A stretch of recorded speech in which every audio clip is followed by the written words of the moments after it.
After working for years in the field of art restoration, my wife Samaira was eventually given the opportunity to become the department head. She's always been a gifted artist, and she thought the science behind it was just a bonus. It was her dream job, and I felt so wonderfully proud. In the beginning, she was thrilled, at least for the first year. She was genuinely joyful even though she put in 60 hours a week of labor and was restoring well-known works of art. Or works that were so old that any error or misinterpretation would quite literally destroy history. Her words, not mine.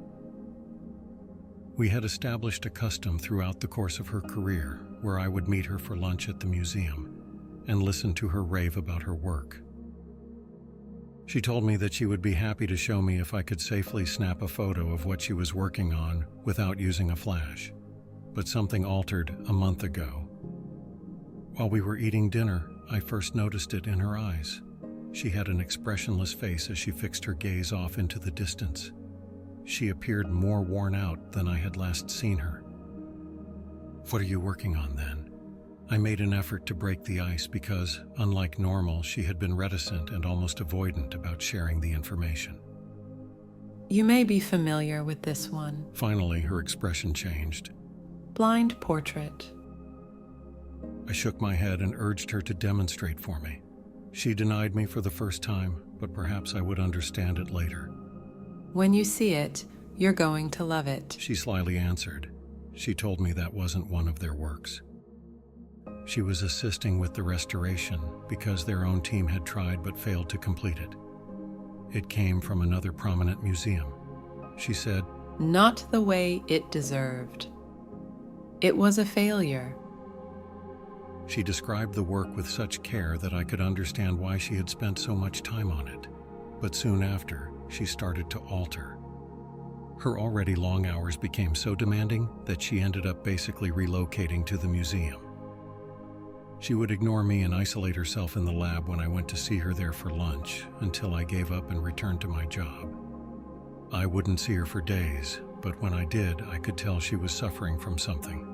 Her once stunning hazel eyes, which were the first thing I'd noticed about her when I first met her, and were the color of honey with flecks of green, blue, and brown, had started to look duller and bloodshot, almost as if they were receding into her head. She appeared fatigued. They were surrounded by black circles, and she appeared to be balding over them. I must have asked her how she was doing 1,000 times over the course of the following week, because she appeared to be in constant fear, but she never responded. She eventually revealed to me the cause of her tension. They accuse me of not moving quickly enough. I'm not giving it enough effort. There is never enough. She gave me a tearless, red-eyed stare that suggested she had stopped crying after crying for hours. It must be prepared. I have to run out of supplies, but it needs to be seen. After giving me a lengthy look, she continued in a manner that left me feeling strangely uncomfortable. On her behalf, I was utterly furious with her employer. One of the toughest workers I've ever known is Samaira. Additionally, I'm not just saying that because she's my wife. I'd never heard of anybody trying to rush her to that extent before because she puts her all into every piece of art that she restores. I awoke the following morning with several little but deep wounds all over her, dried, sticky blood all over the bedding, and a small but distinct bloody handprint on the bedroom door. Soon after, she brought it home, which I knew was against the rules. Her years of experience had taught me enough to understand that. The pieces should only be subjected to particular types of light, settings, and temperatures depending on the medium. She always handled the artwork she created with such love and regard. So when I saw her coming to our old filthy shed, carrying it covered in a filthy-looking sheet, and hugged to her bosom, I realized immediately that something was really wrong. I had left early from work the following afternoon. That evening, I had wanted to have a serious chat with her. I decided to get some housework done while I thought about my response. Even though she was supposed to be at work, she was standing there in the dark and unmoving as I turned on the garage light. "Babe, you feeling okay? Did you come home sick? How about the saw?" Her voice was strained, almost as if she had been shouting for hours on end, and she spoke as if she hadn't heard me. I wouldn't have known such sound could have ever come out of her mouth if I hadn't seen her pronounce the words. I was so shocked that I forgot about the possibility of some form of intervention. The question is, which one? She flexed her fingers and continued to stare silently at her hand. Circular. She shrieked, "Do you want assistance?" Without responding to me, she turned and walked away while holding the saw in her arms. Even from inside the house, I could hear the blade struggling to cut through some tough material while she spent the entire day down there. At dinner that night, she eventually made her appearance. Although she was pale and walked with wavering steps, her right hand wrapped in tight bandages. When I noticed that there was blood seeping through it, I felt ill and guilty. When I informed her we needed to go to the ER, she screamed angrily at me and wouldn't let me inspect her wound. Although I don't usually intrude in other people's professional lives, I had enough. I made the decision that I should speak with Leslie, her boss. She and Samaira had worked together for so long that we were familiar with her. On a few occasions, we even went to dinner with her and her family. I drove up to the museum and called out for her there. When I walked up there, I wasn't sure what to anticipate, a confrontation or an acrimonious argument, but as soon as she noticed me, she pulled me into a clumsy hug. "I'm sorry we had to suspend her, Alan. How is she doing? We hoped that she would receive assistance." Her expression altered to match mine, so the perplexity I was experiencing must have been visible on my face. The question. "She didn't tell you?" I couldn't help but shake my head in confusion at the series of events. "Samaira, she worked on that awful artwork nonstop. We have no idea where it came from. It is not a part of ours. She claimed you were assisting from some other museum. I made several attempts to pronounce it before giving up. We don't now have a partnership since we have too much work on our hands to take on anyone else's," she said with a pout. "She was neglecting her work here, yeah, but we were concerned about the impact it was having on her, so we had to put her on leave. That piece was abhorrent. That wasn't art, which I don't say all that often. Well, art has a soul and something to offer. That component simply sought to take. It had nothing to offer." I was furious and shocked to learn that my wife, who is always completely truthful, had been lying to me for weeks as I drove home. I softly called Samaira's name, but she wasn't home. I went over to our converted storage shed to check on her, but she wasn't there either. I went up to the picture. It appeared as though she didn't even believe what she was doing was wrong because she had made no attempt to conceal it. How do I even start? The artwork was deplorable in and of itself. She refused to show me the blind portrait, so I searched it up. I felt the urge to know what she was working on after her worrying conduct. A blind portrait is precisely what it sounds like. A drawing done without the artist's knowledge, perhaps as a creative exercise or to practice the fundamentals. But I couldn't identify a single piece with that name.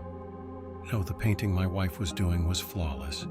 It was finely detailed, down to the slightest of elements, indicating that someone had given it their complete vision and care when creating it.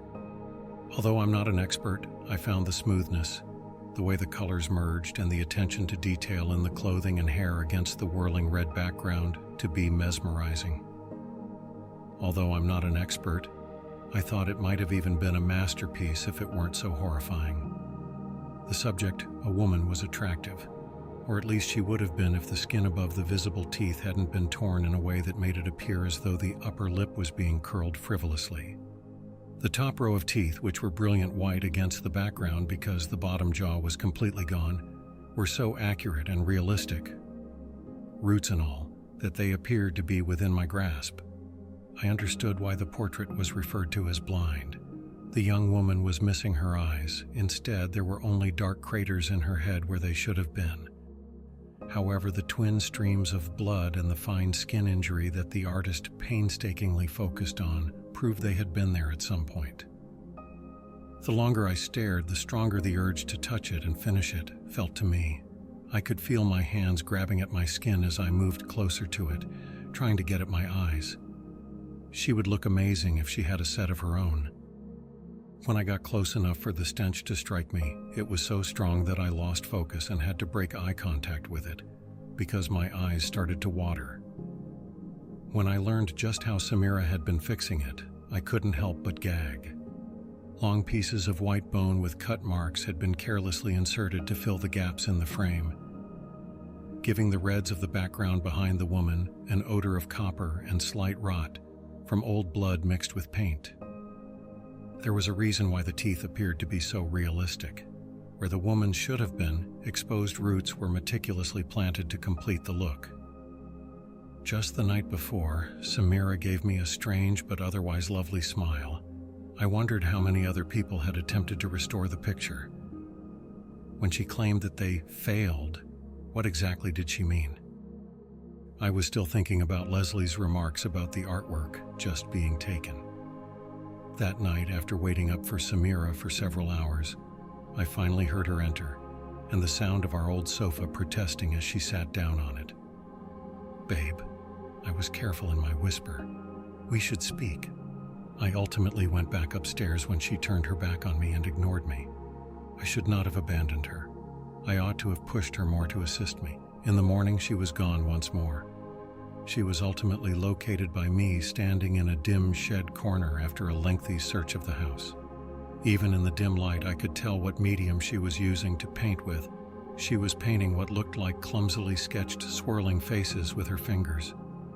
She obviously needed my assistance since something was horribly wrong, but as I was about to approach her, I found myself turning to face the picture instead, because, as much as I despised it and thought it repulsive, I had been thinking about it ever since I had first seen it. I had to view it. I had to get it done. I pushed back the garment that was covering it and bit back a sob. I still loathe myself for the momentary jealousy I experienced. Since I last saw it, there was a new addition, thus it was done. A set of flawless hazel eyes. I started to ask questions about the portrait after seeing how my wife was feeling, because I wanted to know what was going on with it, since it was depriving the artist of so much. After doing some research, I discovered that the blind picture was a painting of a young woman who had died thousands of years earlier, but whose soul is still there in the painting, pleading with anybody who sees it to revive the woman by adding their own body parts. The victim who contributed her own blood, bones, and eyeballs now happens to be my wife. Subsequently, the blind portrait has come back to life. I'm now curious as to what else it might crave from those who encounter it.